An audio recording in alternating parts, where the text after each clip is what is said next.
Hi.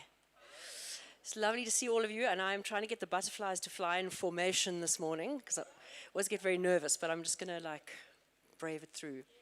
Particularly since, the book of Hosea it's one of those books in the Bible that as an occasional preacher, you really, really ask the Lord that you don't get asked to preach on it, okay? It's not one of the Bible's crowd pleasers. There's a lot of, fiber in this book. It's crunchy. There's bits that are quite hard to digest. And so, there's a certain amount of apprehension. You kind of go, not me, I'll just duck. But Johan's been incredibly gracious and kind to me, and he's given me the task of looking at how Hosea uses imagery, metaphors, and pictures to depict the consequences of Israel's sin. And that's right up my nerdy little alley, because I studied English and drama. And I'm a writer myself, so I'm going to English literature this thing. And I hope it makes coherent sense. So let's go.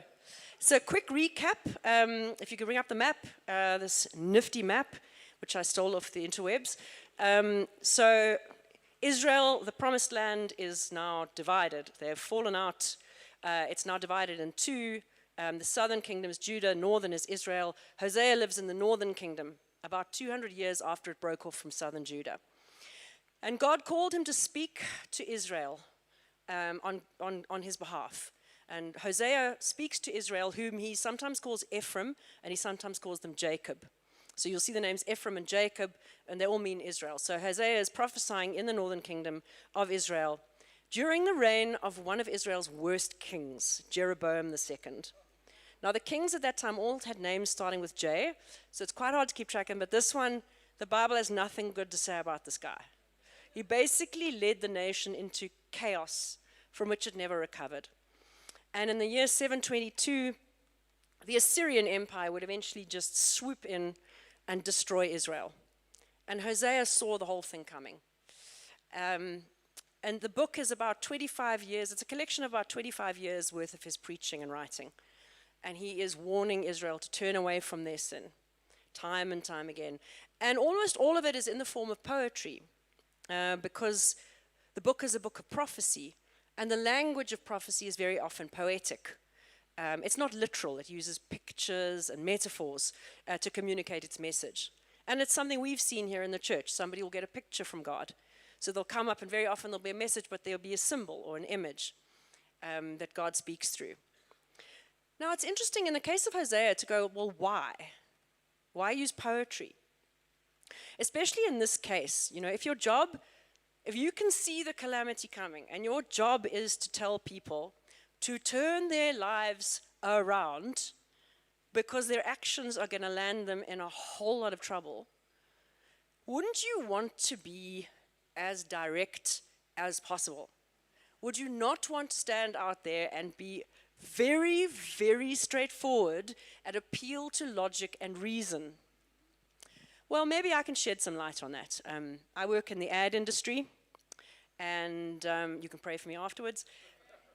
We're in the business of persuasion, so we get a bad rap for that. So we're always trying to get people to switch to this bank, take out this insurance policy, use this washing powder. And we get exposed to a lot of the science behind behavior change. And it might surprise you that the science shows, and it's backed up by mountains of data, that appealing to people with logic is far less effective than appealing to their emotions when it comes to behavior change. It's far easier to impact people by using imagery and emotive language that moves them than by using reason. There's enormous persuasive power in painting a picture.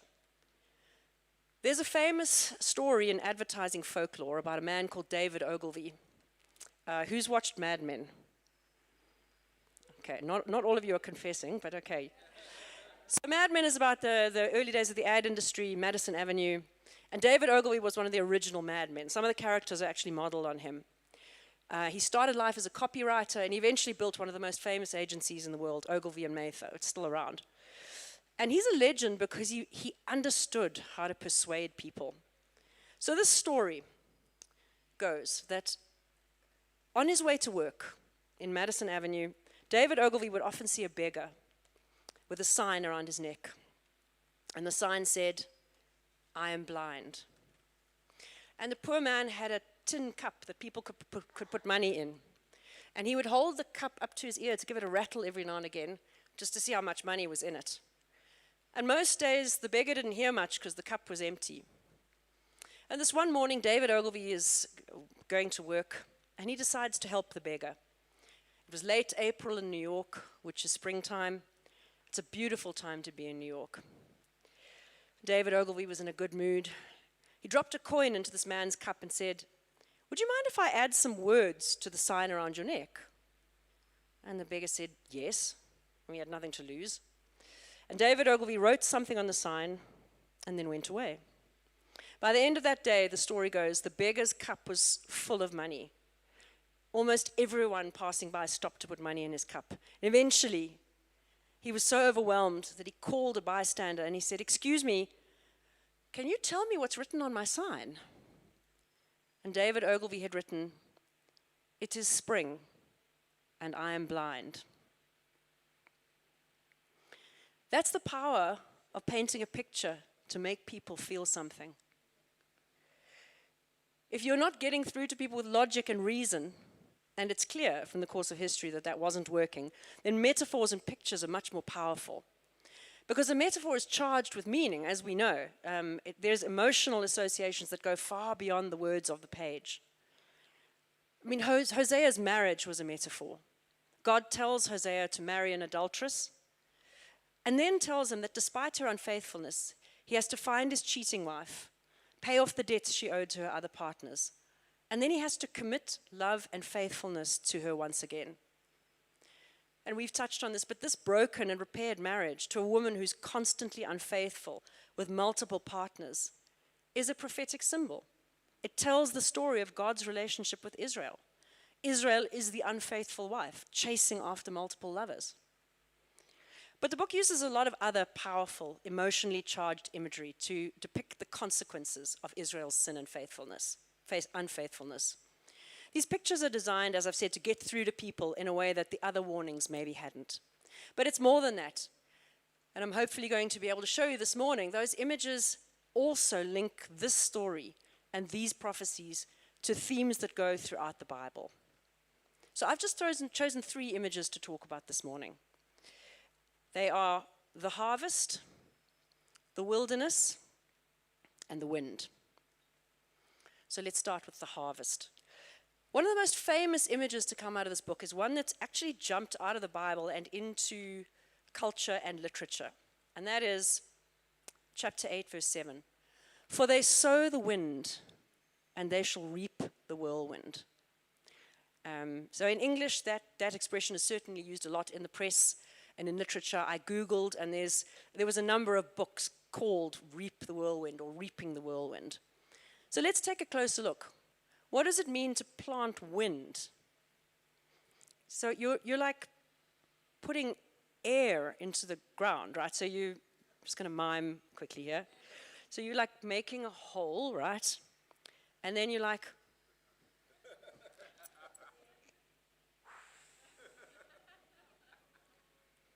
close it up, stomp it in. I mean,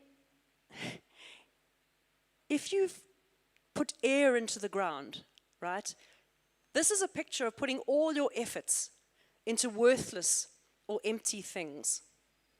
But this image also tells us that sin has a multiplier effect. When you sow a seed, you naturally expect to get more out than you put in the ground, right? So you sow 1 wheat seed, it'll give you a wheat stalk. The wheat stalk has multiple ears of wheat, each of which has multiple grains of wheat. Now imagine that's the principle, right? You get more back than you put in. When you sow evil or foolishness, down the line, what this image is telling us is what comes is devastation on a scale much greater than the original sin. So let's have a look at what this image would mean to an agricultural society, right? You've planted air, across all your fields, holes in the ground with air, wind, right? What happens at harvest time? You've got a hungry nation, hundreds and thousands of livestock, farm animals, waiting for food. What are you going to pull out of the ground? Starvation, barrenness, disaster on an epic scale. On a spiritual level, the nation of Israel had placed its hope in empty things: idolatry, false gods, the pursuit of pleasure. They were politically scheming with neighboring nations rather than trusting in God. And that's what this picture is. Chapter 12, verse 1 says, Ephraim feeds on the wind and pursues the east wind all day long. They multiply falsehood and violence. They make a covenant with Assyria. So there's those empty pursuits, chasing after nothing, and then scheming with their political neighbors. Now, you can't feed on wind, obviously. And if you chase the wind, what do you end up with when you catch it? Nothing. God was putting it in terms that an agricultural society would vividly understand. They were going to harvest a calamity. And because their promises and covenants were also empty, they were going to harvest judgment. So on a spiritual level, there was going to be barrenness and calamity, but on a physical level, they were going to be invaded by the Assyrians. Chapter 10, verse 4 says, They utter mere words. With empty oaths, they make covenants. So judgment springs up like poisonous weeds in the furrows of the field. Do you see the principle there? Their words were empty. Their promises were empty. Their worship was empty. And they were going to reap judgment. They were going to pull judgment out of what they had sown. Words are just breath that's gone through your vocal cords. Your vocal cords close. The vocal experts and the singers can confirm. But your vocal cords close and it creates a noise. But it's air, words. Without action to back them up, they're just wind. Those empty words, that meaningless breath, was going to result in a harvest of judgment. They were going to be invaded and conquered by the Assyrians and exiled. Look at the rest of the verse. Chapter 8, verse 7. The standing grain has no heads.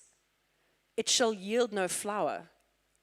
If it were to yield, strangers would devour it. Israel is swallowed up. So here's an extension of that metaphor. Not just starvation, but Israel being swallowed up. Instead of having food, Israel is going to be eaten, consumed by the Assyrian Empire. And that brings me to another way that the imagery in this book works. And that is that it shows an inversion of the natural order of things. So here, instead of eating, Israel will be consumed.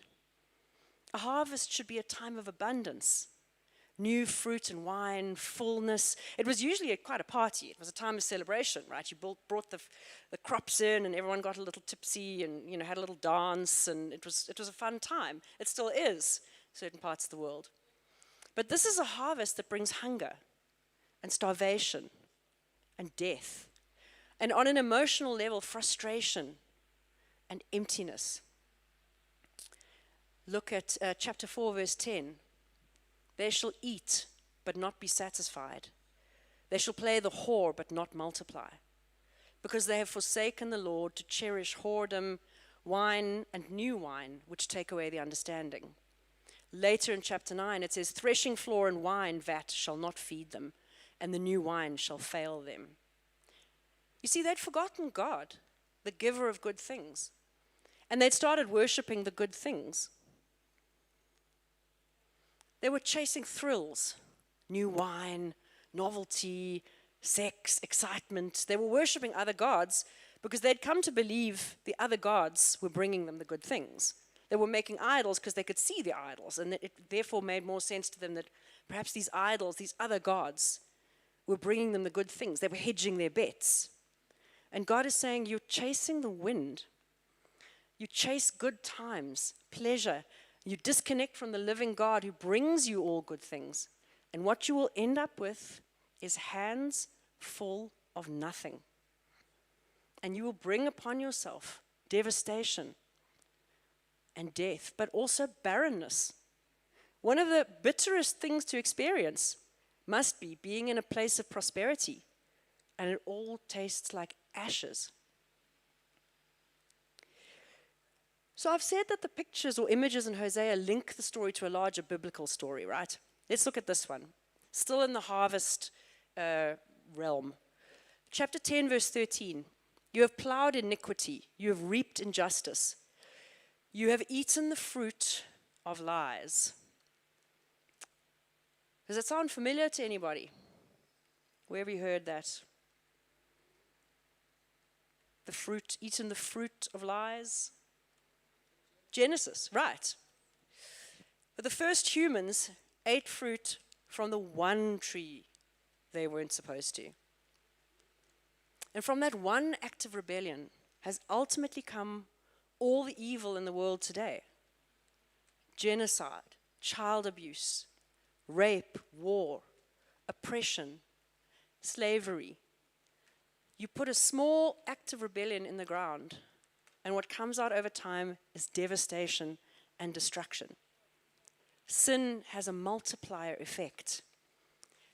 And I was so challenged when I was preparing this because I felt him saying, you can't allow sin to persist in your life. You think something's harmless. You think it's okay. You think it's a little, it's wind. It's nothing, it's like a little, it's nothing serious. This image is telling us sin cannot fail to do enormous harm to us. And I believe that's a challenge and a warning to all of us. So let's go to our second image, which is the wilderness. Chapter 2, verse 3, God says, He will strip Israel naked and make her like a wilderness, make her like a parched land, and kill her with thirst. So Israel, who's the cheating wife, is warned that unless she stops her adultery, she'll be made barren, parched, like a wilderness. And God also says, therefore I will hedge her way up with thorns, and I will build a wall against her so that she cannot find her paths. So this image of the wilderness is a place that's utterly inhospitable to human life. It's dry, a place of death. And the plants have no fruit or leaves, only thorns. Again, this is a reversal of the natural order of things. The plants, the things that are supposed to give and sustain life, become threatening to life. They threaten and they bring lostness. They block people's way. They make them lost and they threaten life. There's an image also of poisonous weeds, right, that actually afflict people. And what's interesting here is that the image is also a reversal. So I've said that some of these images work by reversing the natural order of things. Here, there's a reversal of the name of Ephraim. So I've said Hosea refers to Israel as Ephraim. So the name Ephraim means doubly fruitful. Ephraim is the child that Joseph has in Egypt. And he calls him Ephraim because he says, God has made me fruitful in the land of my affliction. So now God is going to afflict Ephraim in the land of his fruitfulness, the promised land. So Ephraim, doubly fruitful, is now in the promised land, but because of his sin, God is going to afflict him 3 times. So if you look at that verse, I will make you like a wilderness, I will make you like parched land, and I will kill you with thirst. Repetitions of 3 in the Bible are always significant. So doubly fruitful Ephraim is now going to be afflicted thrice. It happens elsewhere in the book, but I'm just going to look at one more example. Chapter 2, verse 12. And I will lay waste her vines and her fig trees. I will make them a forest, and the beasts of the field shall devour them. So again, there's that repetition of 3. You are Ephraim, the doubly fruitful, but I will afflict you 3 times. I will lay waste your vines. I will make them overgrown and hostile. And they will be eaten by wild beasts. This is an incredibly powerful image. If you neglect fruit trees and gardens, they stop bearing fruit. And they become overgrown and incredibly dry and woody. And they will grow up to be so thick that you can't actually, nothing can live there and you can't get through them. And this is again an image of the reversal of the natural order of things, right? Plants are supposed to grow. They're supposed to bear fruit. They're not supposed to be barren, but then still grow and become a blocker to life. It's also an image of nature taking over a place where all the humans have been carried off. Remember, the ultimate punishment was the Assyrians were going to come and conquer them and carry them into exile. Chapter 4, verse 3 says, "Therefore the land mourns, and all who dwell in it languish. And also the beasts of the field and the birds of the heavens and even the fish of the sea are taken away." So I think keep that up for a little bit, because I want us to look at that triplet, the order in which things disappear, right? The beasts of the field go first, the birds of the heavens, and then the fish of the sea. Does anyone remember off the top of their heads the order in which God created living things in Genesis? Well, I have a nifty verse. If you could just bring up Genesis 1, verse 11. Thank you very much. So, "And God said, let the earth sprout vegetation, plants yielding seed, and fruit trees bearing fruit." So, fruit-bearing plants are first. Genesis 1, verse 20. "Let the waters swarm with swarms of living creatures, and let birds fly across the earth, across the expanse of the heavens." So the fish and the birds are next. Verse 24 of Genesis 1. "And God said, let the earth bring forth living creatures according to their kinds, livestock and creeping things and beasts of the earth according to their kinds." So beasts of the earth and then humans. And again, this is how poetry works. I'm not being indulgent here. These things are significant, right? So this picture of the wilderness refers back to the imagery of the creation story in the Garden of Eden, which was the place of provision that God created out of the wilderness and chaos. And here God systematically reverses his act of provision. The humans grow weak and sickly. The beasts of the field are taken away. The birds are next, and then the fish. And all that's left are the plants. But instead of bearing fruit to sustain life, they bear death in the form of thorns and nettles. In Genesis 3, verse 7, part of the curse in Eden was, "Cursed is the ground because of you. In pain shall you eat it. Thorns and thistles it shall bring forth for you." Because why am I going on about Eden, right? Because the garden wasn't just a historical place. It was God's blueprint for humanity. It's the factory settings for what life was meant to be like. Our relationship with God, with each other, with creation, and even with ourselves. It's what he created for us to live in. And because Israel trusted in worthless things and chased false gods, they're going to get cast out of God's presence, his blessing, and his provision. Just like Adam and Eve were banished from the garden. They are repeating the act of rebellion, and they're going to be cast out of their promised land. See, when we deviate from the blueprint, things break. Sin isn't just breaking a rule, it's breaking the design. It reverses the design. So now I want to look at my third image. I promise you this ends on a positive note. It really does. I'm going to bring it all together with something cheerful. Now I want to look, before then though, I want to look at my third image, which is the wind. And it's related to the other two, but it has its own resonance with other parts of the Bible. So chapter 13, verse 15. This is referring to Ephraim, or Israel. "Though he may flourish among his brothers, the east wind, the wind of the Lord shall come, rising from the wilderness. And his fountain shall dry up. His spring shall be parched. It shall strip his treasury of every precious thing." So now here the Lord is described as a wind that comes and makes a wilderness in the promised land. And I love that image of almost see the wind stripping the gold off the things in the treasury. Like, I love that. Anyway, sidebar. So where else in the Bible does God come as a wind? Well, I'm glad you asked. Pentecost, yes, but also in Genesis. So Genesis 3, verse 8. "And they heard the sound of the Lord walking in the garden in the cool of the day. And the man and his wife hid themselves from the presence of the Lord God among the trees of the garden. So now this happens after the man and the woman have rebelled against God. And that word cool, in cool of the day, is also the word for wind. So they hear a wind, which signals that God is coming. And it strikes them with fear because they know they've done wrong. You see, God's presence was the cool of the day. It was like a refreshing, life-giving breeze that came into the garden. That's how they felt him coming. But after sin, it became terrifying. And our choices still determine whether God's presence feels like refreshing comfort or terrifying judgment.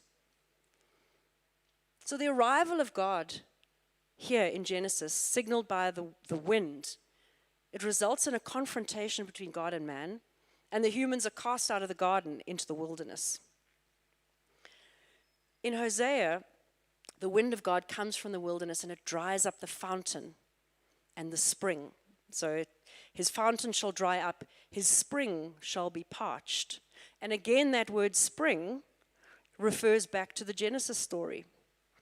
In Genesis 2, verse 5, it says, "When no bush of the field was yet in the land, and no small plant of the field had yet sprung up, for the Lord God had not caused it to rain on the land, and there was no man to work the ground." It says, "And a mist was going up from the land and was watering the whole face of the ground. Then the Lord formed the man of dust from the ground." So this is the second account. So chapter 1, there's one account of the story which we know well. This is a recap. And what it says here is that there had been no rain, but God caused a mist to spring up from the ground. And that word is spring. So in Genesis, we see God starting the act of creation. He's making a place for human life and blessing in the midst of chaos by bringing a spring up from the ground in order to make it ready for life. And here in Hosea, God's wind is coming and drying that spring. He's removing that provision. And again, the poetry is deliberate. They're deliberately evoking God's blessing in Eden and the blueprint for how we were supposed to live. This isn't the first time a rebellion has happened, and it won't be the last. So where am I taking all this? God's desire is to be in covenant relationship with us, human beings, in his kingdom, in a place where there is abundance of his presence and his provision and his reign. And we see him creating that blueprint in the Garden of Eden. And then we see him bringing the Israelites out of slavery and into the promised land, a land flowing with milk and honey. Again, bringing him into that place where he goes, this is where I want to be with you. This is where I will provide for you. And time again, we see humans rebelling against God. Adam and Eve do the one thing God asked them not to do. The Israelites pursue wealth and good times and worship other gods. Even while Moses is up the mountain, he's receiving the word of the Lord, the law, they build an idol down at the bottom. Now, these are people who have seen him part the ocean. They've walked through. They've seen the plagues. They've seen the pillar of fire and the cloud. They've seen it. At one point, God was up the mountain, and they could see him so strongly that they were too scared to go up. So there was really no excuse. But they rebelled. And they cheat, and now they're living in the promised land, and they still can't be faithful. And it's devastating. And God says, enough. And the consequences, again, are devastation and death, banishment, barrenness, futility, and frustration. And what's clear, if we look at the rest of the Bible, the pattern is going to repeat. But, and this is the hopeful bit, there's another image in this story. And that's the most important one. And that's the one I mentioned right at the beginning, which is Hosea's marriage, which itself is a picture of God and Israel. The unfaithful wife abandons Hosea time and time again. And God says to Hosea, you have to go out and find her, pay all her debts she owes to her lovers, and then you bring her back you redeem her and you commit to her in love and you love her. Because God's intention throughout all eternity is to redeem his people. And there will come a bridegroom who will do it once and for all. Let's go to chapter 6, talking about Israel again and about God's actions. For he has torn us that he may heal us. He has struck us down and he will bind us up. After 2 days he will revive us. On the third day he will raise us up that we may live before him. See, the most important picture in the book of Hosea is that of Jesus himself.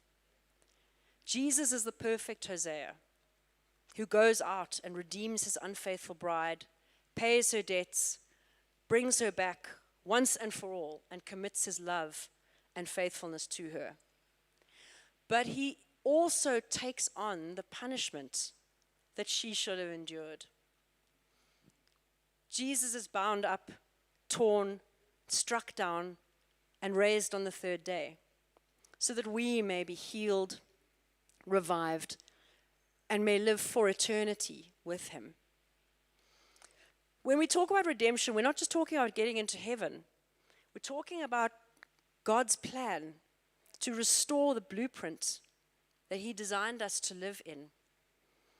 That we can have it here, a place of perfect relationship, provision, and peace. Even better than the first one, actually, because it's secured eternally by the sacrifice of Jesus. It is certain. We can't get thrown out of it again. And in that place, Christ will redeem each one of the consequences I've talked about here. So, and I'm just going to quickly look at this. But just as sin has a multiplier effect, God's grace is so much greater than the sin. Chapter 10, verse 12 says, "Sow for yourselves righteousness, reap steadfast love, break up your fallow ground, for it is time to seek the Lord, that he may come and rain righteousness upon you." So instead of a harvest of disaster, a harvest of steadfast love. And look at that image of rain. Just think of a Joburg thunderstorm.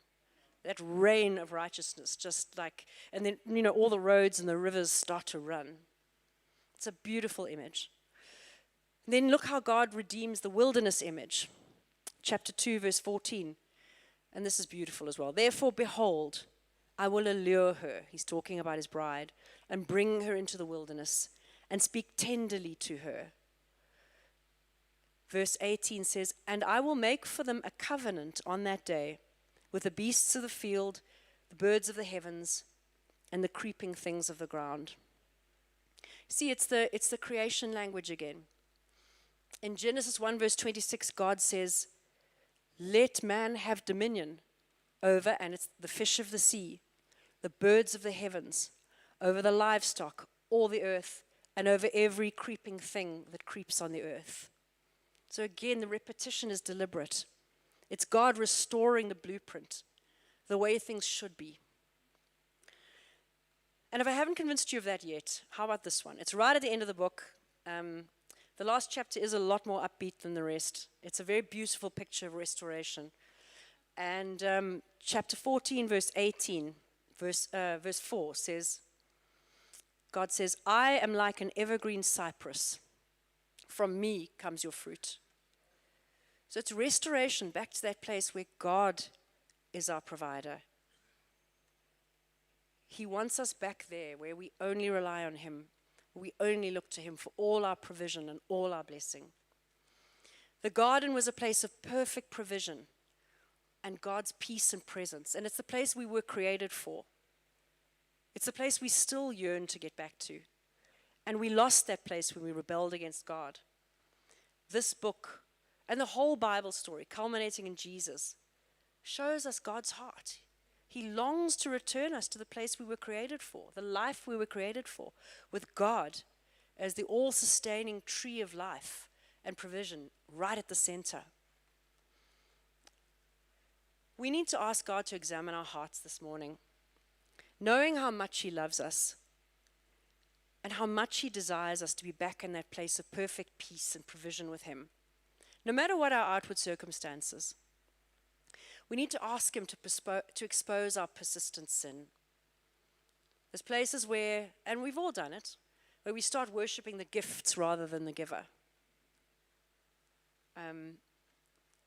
I can see it in my life. When things start to go wrong, then I can get angry with God, right? Because I'm not, and I realize that that's an indication that I'm worshiping the gifts more than the giver, because He is constant. He hasn't gone anywhere. And it's so easy to fall into. Adam and Eve were given everything, perfect relationship, perfect provision. But they chose to grasp for one more thing. It was something God withheld from them, because they thought it would give them something that God wouldn't. They thought they had something better than God. And that's what Israel had done here too. And that's our story. We chase careers, relationships, possessions, experiences, and we believe these things will satisfy us, often at the expense of our relationship with God, the giver of all good things. And in so many ways, we're still reaching for the forbidden fruit, thinking it will make us like God, when God already offers us all of Him and true life. Let's pray. God, I pray that you would gently examine our hearts this morning. In your love and in your tenderness and mercy, I just pray that you would shine a light on where we have started worshiping the gifts rather than the giver. Lord, when our lives aren't going well, where we stop trusting in you, or where our lives are going well and we've started to think that those things are the source of our satisfaction. Restore to us the joy of our salvation, my God. Thank you for this picture in your word, that you are a loving, passionate God whose only desire is to bring us back into the world of abundance and intimacy with you that you designed us for. Help us to realize we will never be truly happy anywhere else. Stir in our hearts, my God. Bring conviction. Pray that as we go out of here, we would engage with you. We would seek intimacy with you, my God. Thank you that you pursue us. It came through this morning in the prayer meeting, that you chase after us. And this book of Hosea is a lover writing poetry to his beloved to say, come back. I love you so much. I've got so much more for you. Stop chasing after the wind. We worship you, Lord. We want to be captivated by you.